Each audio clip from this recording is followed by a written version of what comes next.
Yes, I'm coming to like the taste of my own toes apparently because I do stick my foot in my mouth quite a bit. But I want to talk about this. I want to talk about where that line is when you're talking about minors. When is it okay to mention them? When is it not okay? If you don't know who I am, I'm Suzanne Titkemeyer. I used to work for Pathos. I wrote a column called No Longer Quivering about quiverful religion, about the evangelical lifestyle. Do all the YouTube things, hit like, subscribe, whatever. These are just my opinions. Please don't be bullying anybody or go in real life. Oh yeah, so here I am. Hey Shelly, I spent yesterday in the outrage cycle, which I shouldn't have done. I should know better.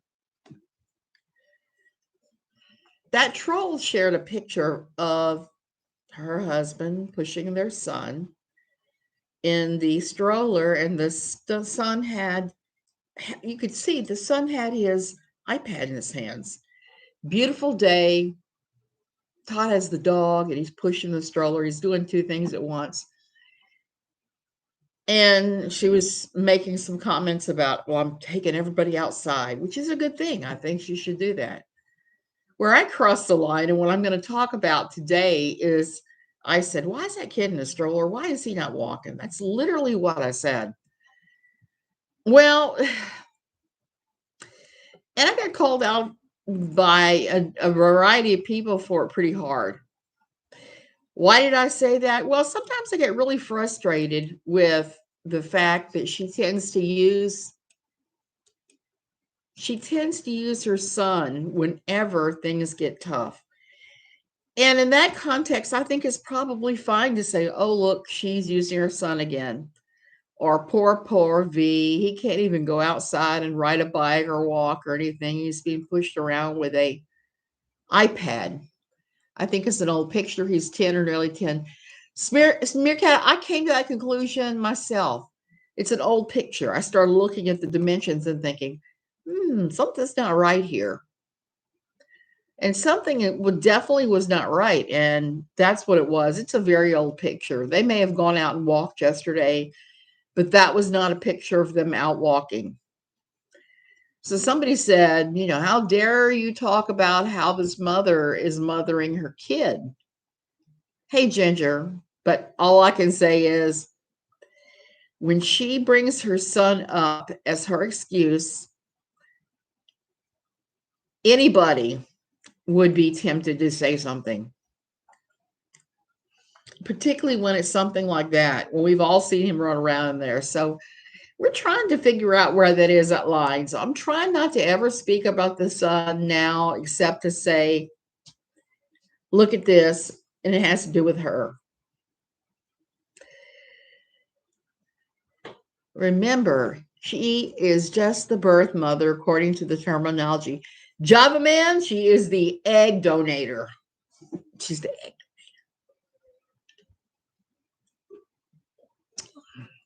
Why? Because that's really what she calls everybody else who has a child and does not interact with the child or has given up custody. Especially, she was saying that about Letitia. So, as far as I'm concerned, she's an egg donor, just like Letitia was, in her opinion, not mine. She doesn't have much in the way of probity at all, nothing to stand upon, no morals. And she's surrounded by a bunch of little lick spittles that approve of every silly thing she does. So there's that. So then it becomes a hard thing to actually figure out where the line is because she is so awful. Does anybody remember when she was talking about Sophie Long? She was saying all kinds of stuff and reading the police reports and the various things about Sophie Long. She's baiting people to comment about V so she can cry bullying tomorrow. I think that's what it is. And I think that's why we need to be careful what we're saying about V, because I think you're exactly right. I think she's deliberately baiting people. And that's why she shared that old picture of them out on their walk, hoping we would say ugly things about the whole thing. And I don't know.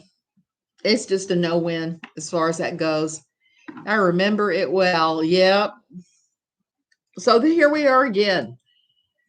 Somebody on Twitter was saying that they had contact with 7M and she was desperately trying to settle with 7M, which I believe because she's been posting positive things about 7M and actually said something about 7M not bullying them. And I was bullying the dancers. I was kind of like, hee, because we've seen different. About Sophie Long, from what I remember, she was upset that dad wouldn't talk to her, but mom would. So that's why she was on mom's side.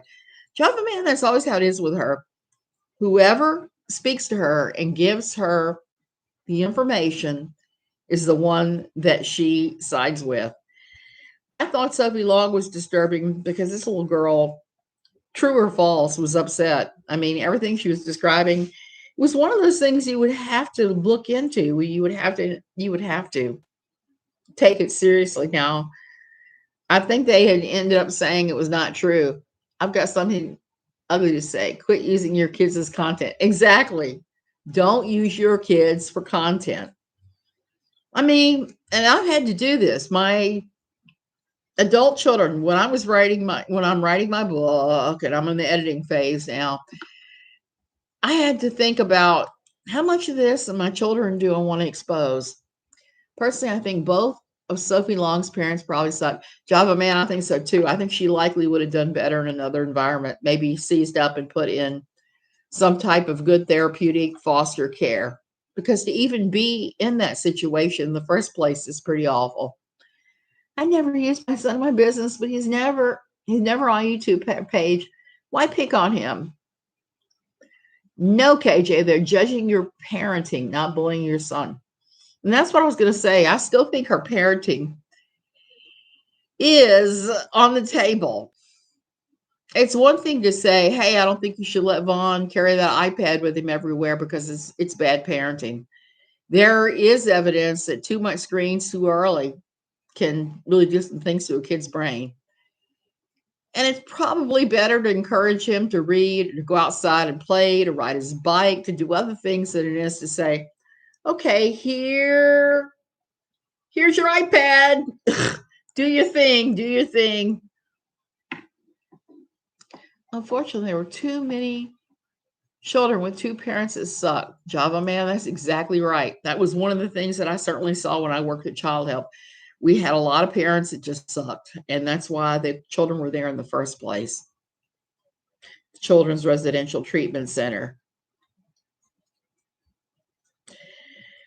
And so the thing with KJ and the things that she says, I mean, she is going to have to accept that we're going to talk about her parenting. That's just how it is. That's our remonstrance. That is what we do. And if she doesn't want us to talk about her son, she should not ever use him as her content, which she has done, which is how she started Without a Crystal Ball in the first place, was writing about her son's illnesses. Oh, so yesterday, some people were talking about, they thought that there was some Dee Dee Blanchard kind of vibes going on because of the showing of the push chair he was in. And there may well be. I know this from personal experience, that a lot of times when a child is that ill, it becomes the adults, their identity to be the one who is the carer, who's caring for the child. And that becomes their whole world. They become wrapped up in it. And sometimes they go off into some rather strange directions. My gosh, she took us all on a tour of her closet and cupboards, showing us his supplies and meds. Gingerly, exactly. And the thing is, I looked at the meds and I was really surprised how many of them were not what I consider something you might give to someone who has a really intense illness, like what she has claimed at various times. I just don't see it. I don't see it in any of the meds that he had there. And I took some grief for that. There were some people say, oh, you don't know what you're talking about with meds. As with meds, I know, unfortunately.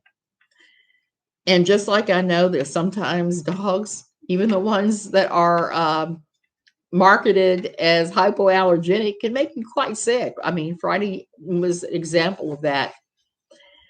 And one of the articles I was reading at Cleveland Clinic shows that there's no such thing as a truly hyperallergenic dog. There's always going to be somebody who's going to be allergic to something. Big time. She thinks she's going to get away with her crap because she got new followers from McRae. She is mistaken. They're calling her ass out.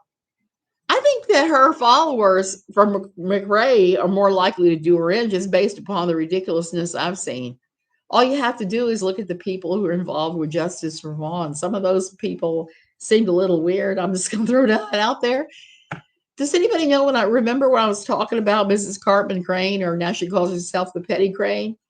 Those are the kind of people that I see that were involved in that. You know, I like the true crime genre, but I am seeing more and more people that are just completely off the deep end that are doing the true crime thing. There was one time when I was disagreeing with a woman who was doing true crime because she was doing a sequence on a case that I had written about extensively from Nala Quivering, and I'd seen the police reports, I'd seen the autopsy photos. I mean, the whole 9 yards, and I came to a very different conclusion than her. The conclusion she came to is the one that the sheriff's department in Bossier was pushing. It's not the actual end of the case. Nobody knows that for sure. She made a jump about a murder weapon that they never found. She tried to claim that this guy had the murder weapon and that they found that she acted like that and said he was very obviously guilty. Maybe he's guilty, maybe not, but she was making some big leaps. She was doing some KJ things. And when I said, hey, wait a minute, blah, blah, blah, blah, blah, her stance went kind of nuts on me. And I realized that a lot of the true crimers may not be having the most correct information. Not at all. They treat what they do as sacral or holy, like they're doing some kind of big deed, but they're not actually. They're actually working on something that they don't know all the details of. She will never change her opinion, though. She sees one side and makes gross assumptions. Her stance go wild when anyone says anything about her that isn't singing her praises. She is like KK, can't take any criticism. Spending 18 hours a day on social media probably does bad things to a person's traits too. I mean, obviously it does. And I can't listen to her anymore either. Big time. She thinks she's going to get away with her crap because she's got new followers. Yes. My son's pediatrician says 1 hour screens in their face. I'm such a pain about letting my son use a Switch or tablet. There are sometimes I'm like, I don't know for today. Jackie, and there are going to be those times when letting them have that screen for more than that hour a day that the pediatrician is talking about it's just going to be a reality. Especially if you are doing something like you yourself are not doing well. Yesterday, I had somebody pointing out that I don't even want to say his name, the big pig. I'm just going to say it that way. This Sweaty's Whine had thrown dirt at me because I wasn't able to walk very well more than a year ago. And we were having a conversation about how with chronic illness, you have good days, you have bad days as far as walking goes. I had to say, I force myself to walk many days. I don't use my cane unless I'm going somewhere where I know it's either going to be bumpy or the paving may not be the greatest, or I'm unfamiliar with it, especially if it's going to be a slick floor like an airport. That cane is coming with me every single time. But in much of my daily life, I don't use it. So for him to use that as some kind of slam on me is actually pretty funny. Dude, I had a stroke. I have balance issues now. So you handle yourself like, Shelly, I was trying not to go off. yesterday. And I knew that what I said when I said that let the kid get out of the wheelchair and walk was going to be, not wheelchair, stroller and walk was going to be controversial. People don't like that crap. They want you to say what they want you to say. But I think as long as KJ is mothering like that, we almost have to say something. We almost have to. And that's what my point was with the walking. You absolutely must do that. You have days where you don't feel like doing it. I force myself to do stuff like that all the time.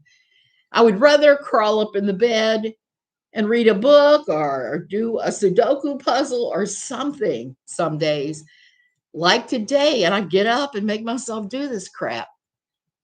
You could say that you force yourself to walk because that's what the tarot card reader said to you.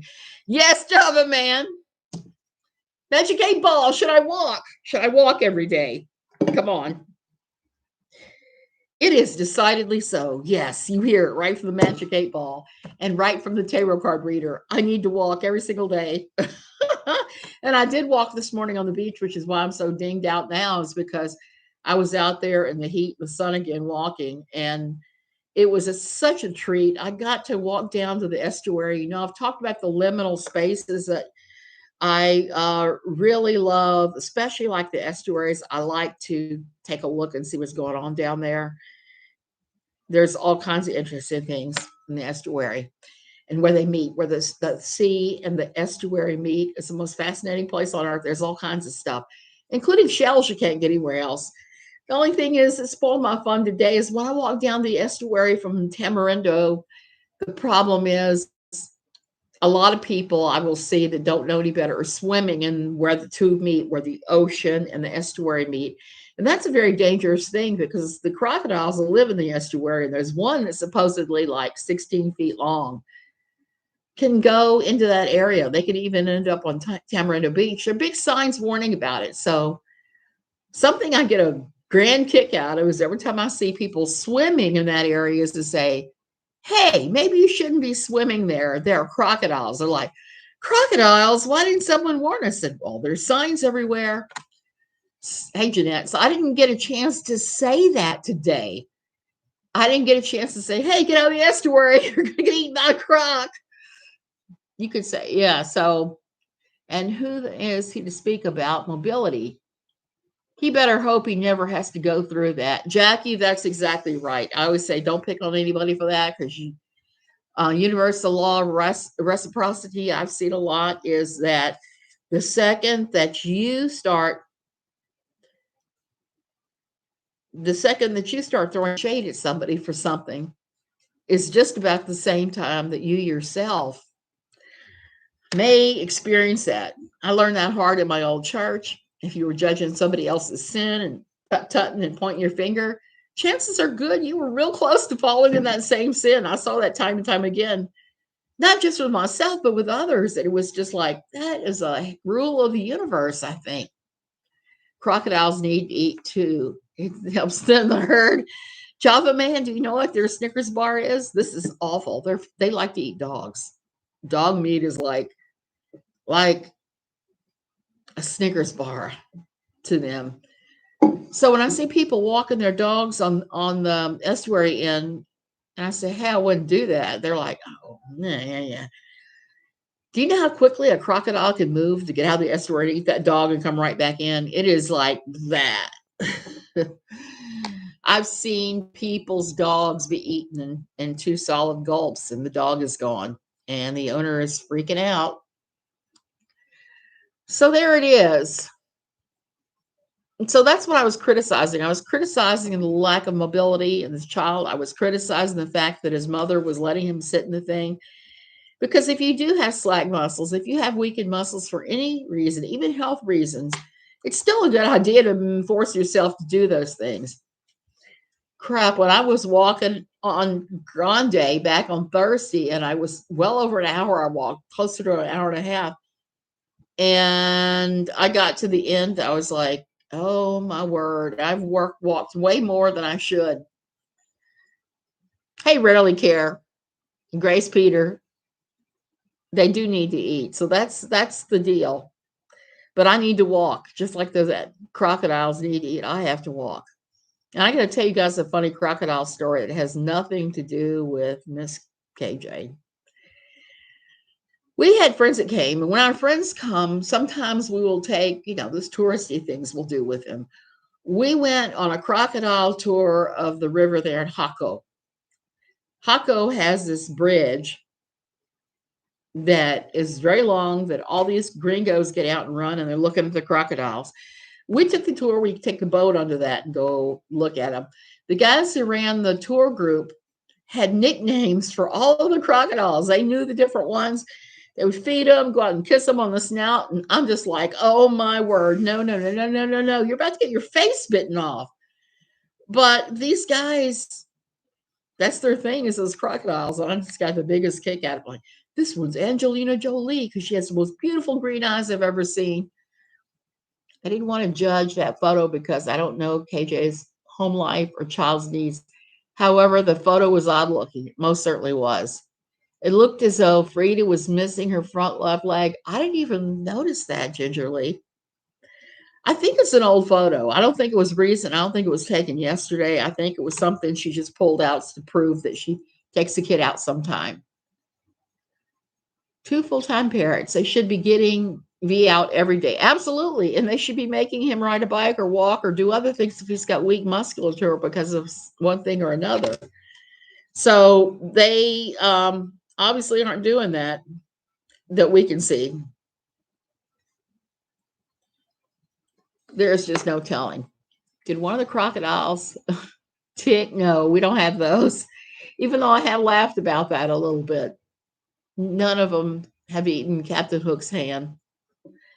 And last night we went to the Grateful Dead Hotel and had dinner there, and it's right on the estuary. So at twilight, I was there taking pictures of the bats coming out of the trees there and just flying in circles around the estuary. It was pretty cool. Even for 5 minutes, it even helps a child on the spectrum to work on transitioning. Gingerly, you're right. And I don't really know that much about taking care of kids on the autism spectrum or autistic at all, even though I think now I had one that was maybe just a little bit autistic, and I did not know it at the time. I had no idea. It was just one of those things. So I'm not sure why they don't have physical therapists coming in there with him if he's having problems and he is unable to walk. That is really one of the best things you can do when you have these things. It's one of the reasons that I'm walking right now is physical therapy. It works. And people do it. People do it and it works. That's the big thing. So yeah, that photo, it's really hard to judge what's really going on with them there. And like I said, I think it's a pretty old photo. It's an old photo. I think we can pretty much assume that V is getting out and walking at least some of the time because that's an old one. Who knows?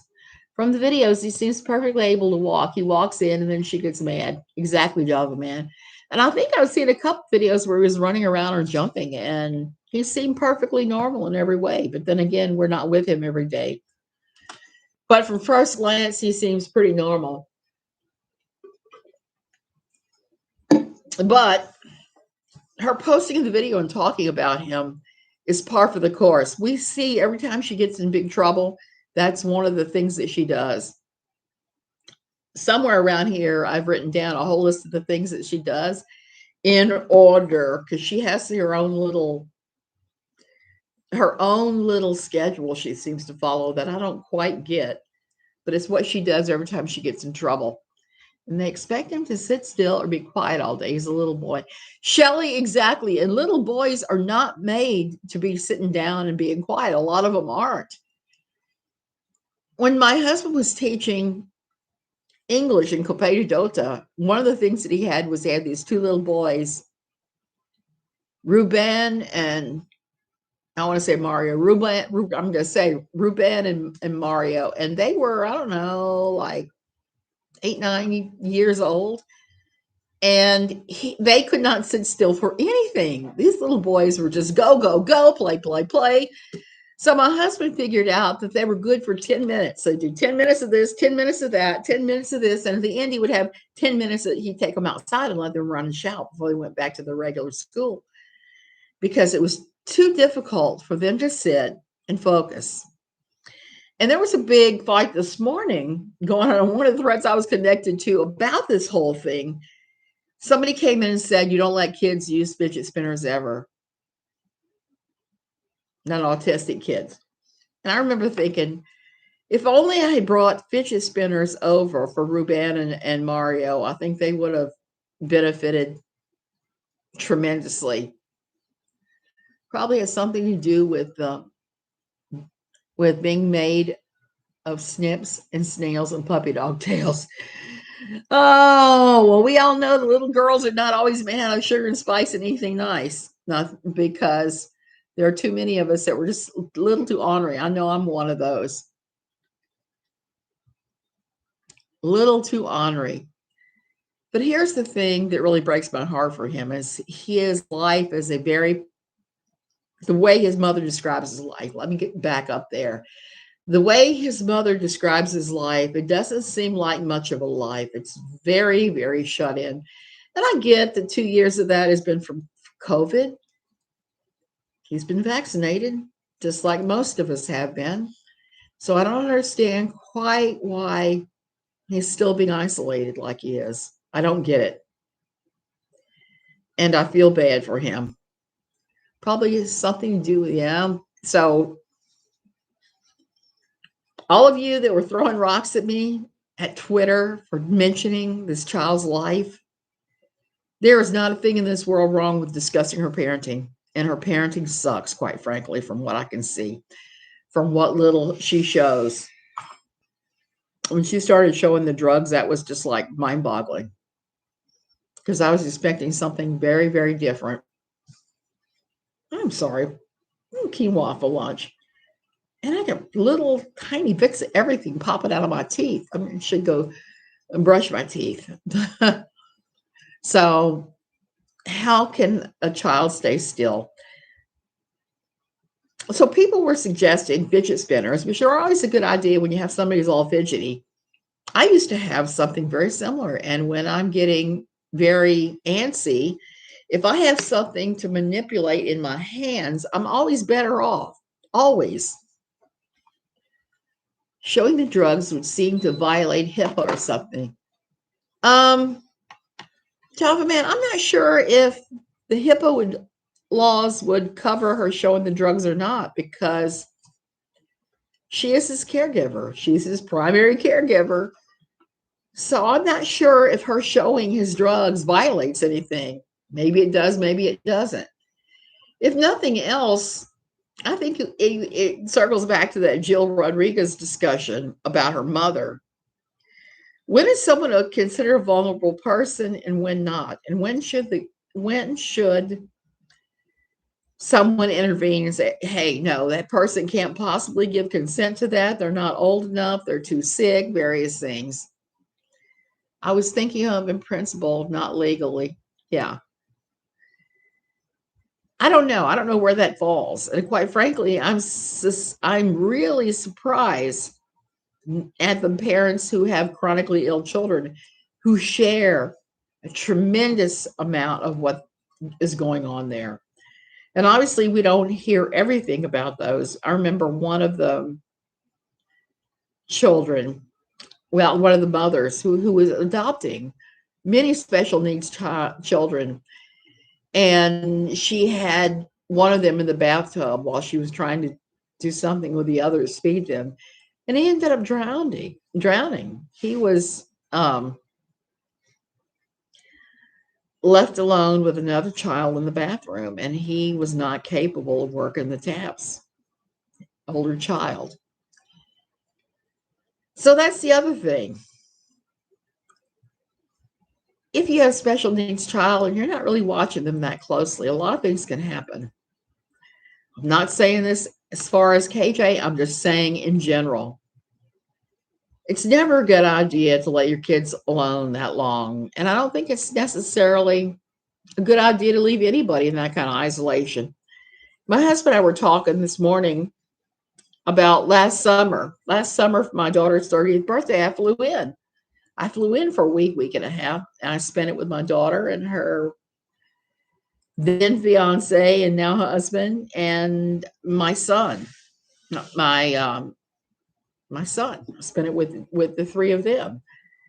He said during the time that I was away that it was just way too quiet, and that's why he went ahead and watched all the seasons of Breaking Bad because we were watching season 2 when I left, and I came back and he only had like 3 episodes left.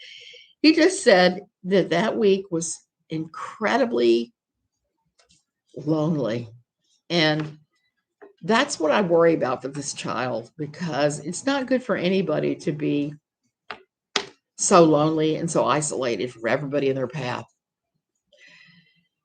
That, I mean, science has proven that kills people, that people can die of loneliness. It's just like broken heart syndrome. People can die from that. There's so many conditions that aren't really medical conditions, but end up really impacting a person. Some guy named Baldy Pants is talking on Unirock Fraud Razor Hunt Down. Kira. I'm going to have to look at that. Baldy Pants. I got to write that one down because I will never remember. Look up Baldy Pants. That is, that's pretty crazy. And I don't know what to think about Uni. He seems to flip-flop more than the House of Pancakes. So I wonder sometimes if when he goes into a support mode, if he's being paid. I'm just going to throw that one out there too. And this is crazy because this is definitely not what I wanted to talk about today. I wanted to talk originally about religious iconography. I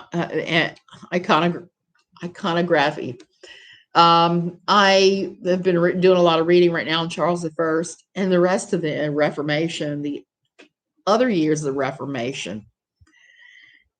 And why does that interest me? That interests me because, she mentions a number of times the Calvinists. She apparently, Katie Joy has discovered Calvinism in the last year or so. And it's not just Calvinism. I'm reading right now about Calvinism, how the Puritans started, how the Puritans came to the U.S., and about the different factions there actually are in Calvinism. There are a number of different thoughts that come from that. And that's really what I wanted to talk about, that and the icons and the pomp and circumstance. But it's going to have to be another day. It's going to have to be another day because I'm feeling kind of brain dead right now. It's been one of those days. Okay, you guys, I am going to go. You know what I have to do tomorrow if I can regain enough lung volume?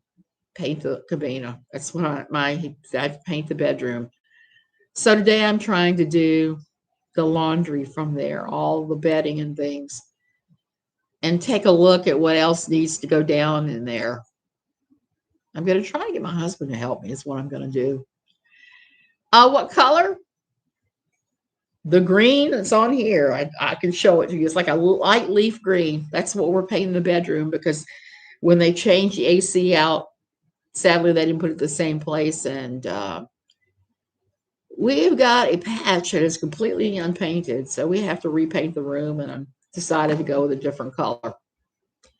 I'll take some pictures. I have some before pictures, but I'll take some after pictures after we get everything painted and put back together so you can take a look. Okay, and I guess what I want to say today is just say it's okay to pick on her parenting. It's not okay to pick on the child because she likes to claim anytime we ever talk about her child or her parenting that we're bullying him, and clearly we aren't. Oh, thank you, Rarely Care. I have been walking today. I've already taken a couple showers, and it's like crazy. So, okay, take care. And try not to give her any reason to say you're bullying her child.